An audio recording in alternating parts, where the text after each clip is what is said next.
Um feliz sábado aos nossos queridos amigos e irmãos.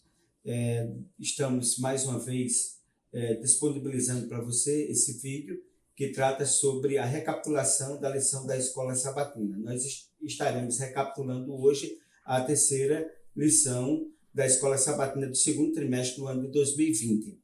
E nós iremos estudar e recapitular neste momento a lição que tem como título A Visão de Jesus e dos Apóstolos acerca da Bíblia. E para iniciarmos, vamos fechar os nossos olhos e fazer uma oração. Senhor Deus e Pai, nós te agradecemos pela oportunidade concedida de mais uma vez usarmos esse canal para recapitularmos e estudarmos a lição da Escola Sabatina, bem como a Bíblia Sagrada. Nos ajude na compreensão, em nome de Jesus. Amém. Bom, o texto para memorizar se encontra no livro de Mateus, capítulo 4, versículo 4, que diz o seguinte: Jesus, porém, respondeu: está escrito, nem só de pão viverá o homem, mas de toda palavra que procede da boca de Deus. Então, a Bíblia Sagrada é a palavra de Deus. Nós estudamos na semana passada sobre a origem da Bíblia Sagrada e nós estudamos que a Bíblia teve uma origem divina. Foi Deus quem revelou, foi Deus quem inspirou os profetas. A Bíblia diz que os homens santos falaram da parte de Deus, movidos pelo Espírito Santo, e é Deus quem nos ilumina para compreendermos as Sagradas Escrituras e, acima de tudo, sabermos que a Bíblia ela é útil para o nosso ensino, para a nossa repreensão, para a nossa correção e para a instrução de justiça, para que o homem de Deus viva perfeito e perfeitamente instruído para a boa obra. E hoje nós iremos recapitular a lição que trata da visão de Jesus e dos apóstolos que eles tinham sobre a Bíblia Sagrada. Então, conforme nós já estudamos, a Bíblia Sagrada ela foi produzida num período de 1400 a 1500 anos, escrita por 40 homens diferentes uns dos outros, vivendo em épocas diferentes, dividido em Novo e Antigo Testamento. Entre o Antigo e o Novo Testamento, nós tivemos um período conhecido como período bíblico intertestamentário, que é exatamente um período de 400 anos, entre o último livro do Antigo Testamento, o livro de Malaquias, e o primeiro livro do Novo Testamento. Portanto, a Bíblia que era conhecida no tempo de Jesus era exatamente o Antigo Testamento, composto por 39 livros escritos em hebraico e aramaico, conforme nós já apresentamos em uma lição anterior. Quando Jesus começou sua pregação, a Bíblia não existia como nós conhecemos hoje, ela só existia, como nós falamos, o Antigo Testamento. Por essa razão, podemos certamente dizer que Jesus e os apóstolos conheciam a Bíblia deles era o Antigo Testamento, do livro de Gênesis até o livro do profeta Malaquias. Quando eles falavam das Escrituras, eles estavam se referindo exatamente a esses 39 livros. Nesse sentido, o uso das Escrituras por Jesus e pelos apóstolos é um modelo que nos ensina de como nós devemos usá-la hoje. A forma como Jesus utilizou, os apóstolos utilizaram as Sagradas Escrituras é a forma como nós devemos usar e interpretar hoje a mesma metodologia. Até porque Jesus é o nosso exemplo. Então, como é que Jesus utilizava a Bíblia? Jesus utilizava a Bíblia como autoridade e a Bíblia como um padrão de vida. Isso é muito importante. Outra coisa também, que partes da Bíblia Jesus ele aceitou. Então, Jesus não aceitou apenas uma parte do Antigo Testamento, ele aceitou a Bíblia como um todo. Os 39 livros, que era exatamente o que era conhecido no seu tempo, no seu período, ela foi utilizada, ele tratou. E nós iremos estudar hoje como Jesus ele usou a Bíblia como um todo. E a Bíblia ele utilizou como um todo, mas também como um livro que trata de histórias que são reais, que foram vivenciadas por pessoas que nos servem de modelo, tanto do ponto de vista das coisas boas que eles tiraram, que eles realizaram da vida dele, quando são citados por Jesus e pelos apóstolos, ao citarem os profetas, os reis, as pessoas que tinham influência na antiguidade, bem como também um ponto que é interessante também os aspectos que essas pessoas tinham, os seus erros, os seus equívocos. Isso nos serve de exemplo não para que nós possamos copiá-los naquilo que eles erraram, naquilo que eles se equivocaram, mas que nos sirva de exemplo, por exemplo, o exemplo de Davi, para que nós não venhamos seguir o mesmo erro que ele seguiu. Por isso que a Bíblia ela procura relatar o que foi de real e não esconder nenhum erro, nenhum pecado de nenhum autor da Bíblia no Antigo Testamento. Até porque nós somos humanos, sujeitos a falhas, e para saber que a Bíblia foi escrita por seres humanos que eram reais. Bom, então, nesse sentido, nós gostaríamos de colocar esse primeiro ponto, a Bíblia como autoridade, não é? Porque quando Jesus ele foi tentado, ele foi levado para o deserto pelo Espírito Santo, e ali ele foi tentado durante 40 dias e 40 noites. A palavra que Jesus utilizou, a tônica maior que ele utilizou quando foi tentado por Satanás, foi a frase marcante: está escrito. Então, onde é que estava escrito? Estava escrito exatamente no Antigo Testamento. Antes de iniciar seu ministério, Jesus foi especialmente tentado por Satanás. A cada tentação, Jesus respondia com um texto bíblico. Veja, que Jesus, antes de começar o ministério dele, Jesus foi batizado. De imediato, ele foi conduzido pelo Espírito Santo ao deserto, onde ele passou um período de jejum de 40 dias e 40 noites. E nesse contexto, Jesus ele vai ser exatamente tentado por Satanás. E Jesus ele conseguiu a vitória, por quê? Pelo jejum, pela oração e pelo conhecimento que ele tinha da palavra de Deus. Se eu e você, nós quisermos também vencermos em nossa vida, termos discernimento sobre as decisões que precisamos tomar na nossa Bíblia, precisamos de jejum, oração e compreensão da palavra de Deus. Se não, vejamos alguns exemplos. Ao ser tentado pelo apetite, quando Satanás, olha, você está com fome, Satanás provocou ele, porque Jesus estava, na verdade, há 40 dias sem comer. Né? Se tu és filho de Deus, né, transforma essas pedras em pães. E o que foi que Jesus diz? Isso está escrito: nem só de pão viverá o homem, mas de toda palavra que procede da boca de Deus. Então Jesus reafirma, e Jesus cita aí Deuteronômio, capítulo 8, versículo 3. Isso é muito importante, nós sabermos que nós precisamos confiar em Deus e no poder de Deus. E Jesus ele foi questionado sobre a sua divindade. Se tu és. E Jesus respondeu com a autoridade da palavra de Deus. E a segunda tentação de Jesus foi tentado pela presunção, né? Ele disse: olha, você se joga daqui para baixo. Ele levou para um local, se joga daqui para baixo, que aos seus anjos dará ordem ao teu respeito. E o que foi que Jesus disse? Não tentarás o Senhor vosso Deus. Em nossa vida, nós não devemos tentar Deus, provocar a Deus de determinadas coisas, de determinadas maneiras, de maneira nenhuma. Então Jesus responde, mais uma vez, com a autoridade que lhe é outorgada na palavra de Deus, e ele respondeu com Deuteronômio, capítulo 6, versículo 16.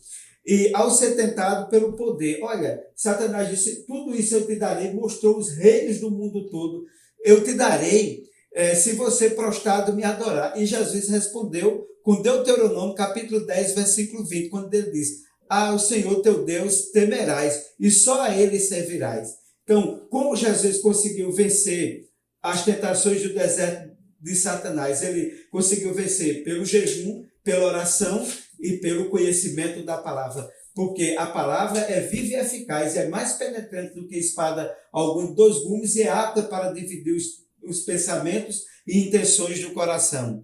Então, para ele, a Bíblia era a mais alta autoridade e o fundamento da fé. Se assim era para Jesus, deve ser, meu querido amigo, meu querido irmão, para mim e para você. A Bíblia deve ser a principal autoridade para que nós possamos vencer as adversidades que nos advêm no nosso dia a dia. Outra coisa também importante, a Bíblia como padrão de vida. Veja, que Jesus Cristo, ele coloca a Bíblia como padrão de vida. Em Mateus 5, versículo 17 diz: não penseis que eu vim revogar a lei e os profetas, não vim revogar, eu vim cumprir. Né? Então, o que é que Jesus está dizendo? Que a lei de Deus ela é um padrão para nós seguirmos. que ele não veio para revogar, abolir, mas ele veio para cumprir. E ele diz mais na continuação do texto de Mateus capítulo 7. Aquele que ensinar que passou será chamado menino no reino dos céus. Mas essa palavra é reafirmada que a lei e os profetas, a lei de Deus, ela permanece, ela é viva e eficaz, e ele não veio para revogar, ele veio para cumprir, para que assim como ele cumpriu, nós viéssemos cumprir também, porque ele diz no mesmo texto que assim nós seremos considerados grandes no reino dos céus, nós seremos exaltados no reino dos céus. Então Jesus, ele reafirma a lei de Deus como princípio básico para que nós possamos conhecer o pecado. A lei, ela não salva, a lei é apenas um espelho para o pecado, porque quem vai salvar é a graça do nosso Senhor Jesus Cristo através do sangue que ele derramou na cruz para nos salvar. Quando Jesus dizia, mas eu vos digo, não estava dando novas instruções, mas esclarecendo e dando verdadeiro significado ao que já estava escrito por Moisés e pelos profetas. E é interessante nós observarmos, na realidade, o Novo Testamento é uma explanação, uma explicação e um cumprimento do Antigo Testamento. Porque no Antigo Testamento está revelado a lei de Deus, está revelado o nascimento de Jesus, a vida de Jesus, e a crucifixão de Jesus e a ressurreição de Jesus. Isso estava revelado no Antigo Testamento. Então, o Novo Testamento seria uma explanação e uma confirmação daquilo que estava revelado no Antigo Testamento, através da revelação, através da inspiração, e nós somos iluminados hoje para entendermos o propósito de Deus em nossa vida. Nesse sentido, a Bíblia como um todo, Jesus disse, são estas as palavras que falei, estando ainda convosco. Era necessário que se cumprisse tudo o que está escrito a respeito de mim, na lei de Moisés, nos profetas e no Salmo. Jesus, de forma didática, ele vai dividir a Bíblia Sagrada em 3 partes. A Bíblia Sagrada que nós estamos nos referindo ao Antigo Testamento. A lei, os profetas e os Salmos. Então, como é que ficaria essa divisão? Ou seja, Jesus está dizendo do caminho de Emaús, aqueles 2 discípulos que ele encontrou após a ressurreição, ele está dizendo que a Bíblia confirmava no Antigo Testamento o que havia sido ensinado sobre ele, na lei, nos profetas e no Salmo. Como é que nós dividimos a Bíblia Sagrada hoje? Nós dividimos a Bíblia Sagrada no Antigo Testamento, a lei, dividimos os livros históricos, dividimos nos livros poéticos ou sapienciais e nos livros proféticos, os profetas maiores e os profetas menores.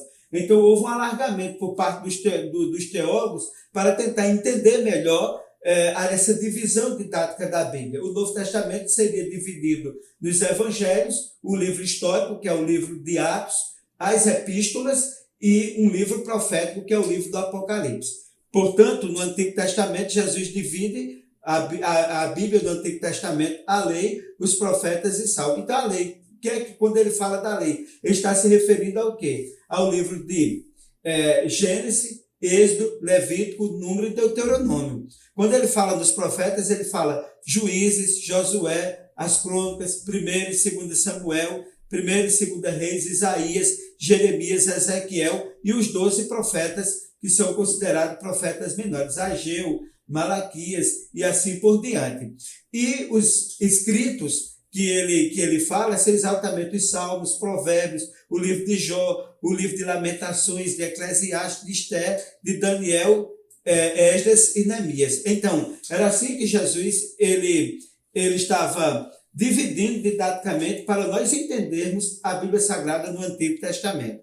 Então, para Jesus, todas as Escrituras são inspiradas e têm autoridade para nos ensinar a vontade de Deus. Então, na Bíblia nós encontramos a vontade de Deus para a nossa vida, porque ela é a revelação de Jesus Cristo. Jesus Cristo disse de si mesmo o quê? Eu sou o caminho, a verdade e a vida. Ninguém vai ao Pai senão por mim. Veja que coisa importante, que coisa maravilhosa. Nós temos a convicção de que Jesus, através da autoridade que foi lhe dada pelo Pai, ele nos mostra a certeza e a convicção de que nós devemos ter, que ele é o caminho, a verdade e a vida. Isto é o que ele nos ensinou e o que ele nos ordena também a nós compreendermos, a nós entendermos para o nosso bom caminhar nesse mundo escuro de erro, pecado e morte. Bom, a Bíblia como história real. Em Lucas capítulo 4, versículo 27, Jesus diz também: havia também muitos leprosos em Israel nos dias de Eliseu, e nenhum deles foi purificado, a não ser Naamã, o sírio. Além de aceitar a Bíblia, Jesus, além de aceitar a Bíblia como palavra de Deus e base da doutrina e padrão autorizado para a nossa vida, Jesus considerou como um livro histórico, quando ele relata aqui a experiência de Eliseu, né? Ele cita o profeta Eliseu, né? E ele cita Naamã, né? Que foi orientada por uma menina que estava escrava na casa de Naamã, e ele foi até o rio, né, conforme a orientação, para que fosse batizado pelo profeta. Que coisa interessante, né? Jesus considerando a Bíblia como um livro histórico. Ele se referia a seus personagens como pessoas reais, que viviam em lugares reais e que se envolviam em eventos reais. E nesse sentido, Jesus mencionou nos seus ensinamentos, ele mencionou Adão e Eva, ele mencionou Abel, Noé, a história de Sodoma e Gomorra, a esposa de Ló, ele citou Davi, citou Salomão, citou Elias, citou Eliseu, citou Jonas, Zacarias, citou o profeta Jeremias. Mencionou muitos deles como exemplo a seguir, como um símbolo que estava para acontecer ou como fonte doutrinária. Jesus foi utilizando essas pessoas para que pudesse nos ensinar de forma ampla, de forma completa, como nós deveríamos entender o maravilhoso plano da salvação que é revelado na palavra de Deus. Nesse sentido, a Bíblia, como palavra de Deus, em Romanos, Paulo ele diz o seguinte, Romanos 9:17, porque a Escritura diz a Faraó, foi para isto mesmo que o levantei, para mostrar em você o meu poder e para que o meu nome seja anunciado em toda a terra. Veja o apóstolo Paulo, ele citando um fato real que existiu no Antigo Testamento do Faraó, né? Paulo personifica a Bíblia como se fosse ela a falar como Faraó as palavras que Deus dirigiu. Ali como em Gálatas 3:8, Deus é identificado com as Escrituras. O que as Escrituras dizem é a palavra de Deus, é a autoridade de Deus. Todos os autores do Novo Testamento usam o Antigo Testamento como a palavra de Deus. Eles aceitam as palavras dos profetas como a palavra de Deus. Então nós não podemos negar, como muitos teólogos negam hoje, o Antigo Testamento como se tivesse passado e apenas o Novo Testamento. Não, a palavra de Deus ela é como um todo, é regra sobre regra, preceito sobre preceito, um pouco aqui, um pouco ali, e nós não podemos negar uma parte e aceitar a outra. Evidentemente que para você pode achar mais interessante o livro de Salmos, o livro de Provérbios, o livro de Mateus, de Lucas, mas para outra pessoa é muito mais interessante o estudo de Daniel, o estudo das genealogias, que muita gente às vezes nega, acha a genealogia chata de estudar, mas é maravilhoso nós estudarmos a genealogia para estudar e conhecer a origem dos personagens bíblicos. Então você entende que a Bíblia ela é inspirada, recebeu a revelação e a inspiração como um todo, e nós somos iluminados para entender aquilo que está revelado e inspirado por Deus. E nesse sentido, é importante, eles usam a história de Davi, de Ló, de Abraão, como realidades úteis para o nosso tempo. Então ele pega aquela história e ele transporta para o tempo para que ela seja útil, para que nos sirva de exemplo, o exemplo de Davi, dos erros e dos acertos dele, nós precisamos tomarmos como experiência para que assim nós possamos, com a ajuda de Deus e direção do Espírito Santo, através da revelação da palavra, sermos iluminados a compreendermos para não cometermos o mesmo erro. Você entende, meu querido amigo, meu querido irmão? Então, nesse sentido, assim, segue o exemplo de Jesus em sua relação com a Bíblia. Da mesma forma, devemos aceitar toda a Bíblia como base para a nossa fé e para a nossa crença na verdade que é revelada na palavra de Deus. Bom, na verdade, os escritores do Novo Testamento, eles confiavam na Bíblia como um todo, e o Antigo Testamento, o Antigo Testamento, como nós já falamos, como autoridade, como a Bíblia que existia do seu tempo. Veja que o Novo Testamento ele só foi revelado aos discípulos de Jesus e aos outros seguidores de Jesus, principalmente o apóstolo Paulo, depois de quanto tempo? Depois de 400 anos. Vieram as epístolas de Paulo, depois veio o primeiro evangelho, que foi o evangelho de Marcos. Mas alguns estudiosos copiou uma lista importante de que do Antigo Testamento, o Novo Testamento, ele cita 2.688 vezes citado o Antigo Testamento do Novo Testamento.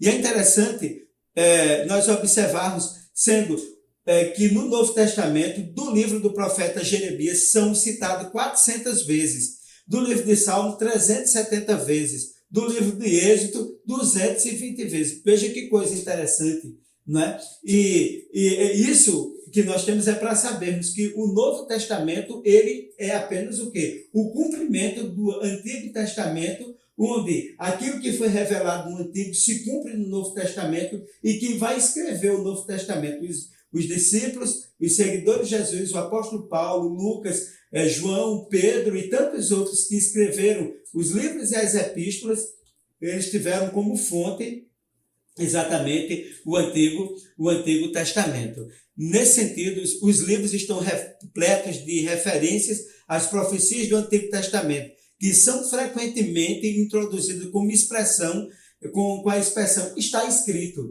Porque, assim como no Antigo Testamento, a expressão usada 460 vezes, assim diz o Senhor, no Novo Testamento, a palavra que aparece está escrito. Porque o Novo Testamento é a confirmação do Antigo Testamento e a ampliação de tudo que Deus ele fez, ele faz e ele fará em nossa vida. Que coisa maravilhosa! Então, o Novo Testamento ele veio para completar, para explicar e para nos ajudar a entender o Antigo Testamento.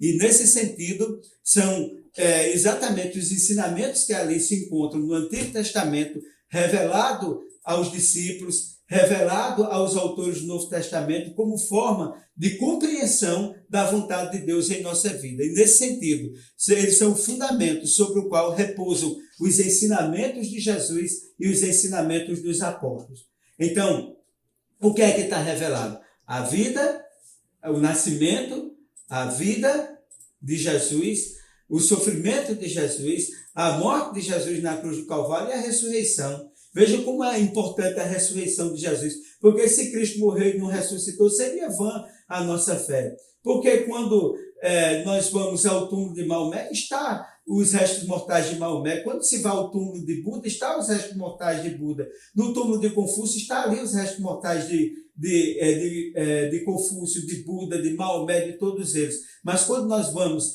até o túmulo de Jesus, o túmulo está vazio, porque Jesus veio e ressuscitou, conforme estava já revelado no Antigo Testamento. Jesus, ele cumpriu. E nesse sentido, nós poderíamos utilizar aqui um texto muito importante do livro Parábolas de Jesus, na página 62, que diz o seguinte: a palavra de Deus abrange as Escrituras, tanto o Antigo como o Novo Testamento. Um não está completo sem o outro. Cristo declarou que as verdades do Antigo Testamento são tão preciosas como as verdades do Novo Testamento. Cristo manifesta aos patriarcas, simbolizado no serviço sacrificial, retratado na lei, revelado pelos profetas, é o tesouro do Antigo Testamento. Cristo em sua vida e morte e ressurreição. Cristo como manifesto pelo Espírito Santo é o tesouro do Novo. Nosso Salvador, o resplendor da glória do Pai, é tanto o Antigo como o Novo Testamento. Então, Jesus é o personagem central do Antigo Testamento. Ele nasceu, ele viveu, ele morreu, ele ressuscitou e ele prometeu na Bíblia Sagrada, tanto no Antigo como no Novo Testamento, que haveria de voltar. E concluindo essa parte, o que é que diz lá no capítulo 14 do Evangelho de João? Tem uma mensagem belíssima para nós que estamos vivendo os dias finais da história deste mundo. E diz aqui o seguinte, no capítulo 14 do Evangelho de João. A porção sagrada ela nos traz uma reafirmação maravilhosa para a nossa fé. quando diz assim: não se turbe o vosso coração, credes em Deus, crede também em mim. Na casa de meu pai há muitas moradas. Se assim não for, eu vou teria dito: vou preparar-vos o lugar. E se eu for e vos preparar lugar, voltarei e vos receberei para mim mesmo, para que onde eu esteja, estejais vós também. E vós sabeis o caminho para onde eu vou. Disse-lhe Tomé: Senhor, não sabemos para onde vais. Como saber o caminho? Respondeu-lhe Jesus: eu sou o caminho, a verdade e a vida. Então, meu querido amigo, meu querido irmão, Jesus é o caminho, a verdade e a vida. E através da sua palavra revelada, inspirada, na qual o Espírito Santo revelou e inspirou os homens santos, ele nos ilumina para nós compreendermos essa verdade, que Jesus é o caminho. Terminando uma pequena historiazinha. Um homem foi com um índio andar pela floresta, e quando eles estavam andando, o homem disse: mas índio, eu não estou vendo o caminho. Aonde é o caminho que nós vamos? O índio disse: não existe caminho, eu sou o caminho. Então, nesse mundo que estamos vivendo, de tantas tribulações, em que as pessoas estão temerosas de sair de casa, as pessoas estão abaladas, as pessoas estão morrendo de depressão, de coronavírus e de tantas outras coisas, né? Qual o caminho? A ciência não está dando as respostas que o homem está procurando, que o homem precisa. E é nesse contexto, voltando à história, que o índio disse: eu sou o caminho. É nesse mundo em que nós não sabemos para onde seguir, que Jesus nos diz: eu sou o caminho, a verdade e a vida. Então, que a palavra de Deus ela seja presente em nossa vida e em nosso coração. Aproveitemos para estudá-la, porque a palavra de Deus é viva e é eficaz. Ela é o pão deixado por Deus para nós. É lâmpada para os nossos pés e luz para o nosso caminho. Vamos, nesse momento, fechar os nossos olhos, agradecer a Deus pela recapitulação da lição e pedir uma bênção especial para você, para a sua família, para a sua vida. Senhor Deus, nós te agradecemos pela recapitulação da lição da Escola Sabatina. Te pedimos que tu abençoe o nosso querido amigo, nosso querido irmão, a sua família, a sua vida, os seus projetos, para que assim, Senhor, tu venha ungir essa vida, que tu venha moldar as vidas, para que nós possamos encontrar paz e felicidade ao nos debruçarmos sobre a palavra de Deus, aceitá-la e aceitar, acima de tudo, Jesus como a nossa direção, como o caminho que nós devemos seguir para encontrarmos a felicidade. Nós te pedimos que tu abençoe a cada vida, a cada um de nós, em nome de Jesus. Amém.